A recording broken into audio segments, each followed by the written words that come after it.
লৌহ মানব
এক বিনম্র বান্দা।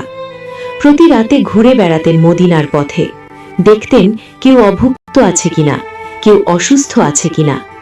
এক রাতে দেখলেন এক বৃদ্ধা মহিলা রান্না করছেন, পাশে ছোট ছোট শিশু কাঁদছে ক্ষুধায়। কাছে গেলেন, জিজ্ঞেস করলেন কি রান্না হচ্ছে। মহিলা বললেন পানি গরম করছি, শিশুরা কাঁদছে ক্ষুধায়, পানি দেখলে হয়তো ঘুমিয়ে পড়বে। ওমর রাদিয়াল্লাহু তাআলা আনহু কাঁদতে কাঁদতে ছুটে গেলেন, নিজের কাঁধে বস্তা নিয়ে ফিরে এলেন, রান্না করে দিলেন। শিশুরা খেয়ে ঘুমিয়ে পড়ল। মহিলা বললেন তুমি ওমরের চেয়ে ভালো মানুষ। ওমর রাদিয়াল্লাহু তাআলা আনহু কিছু বললেন না, চলে গেলেন।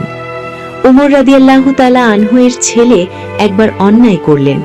ওমর রাদিয়াল্লাহু তাআলা আনহু নিজে তাকে শাস্তি দিলেন, নিজের ছেলেকে রেহাই দিলেন না। একদিন এক সাধারণ কৃষক এলেন, বললেন খলিফা আমার জমি নিয়ে নেওয়া হয়েছে।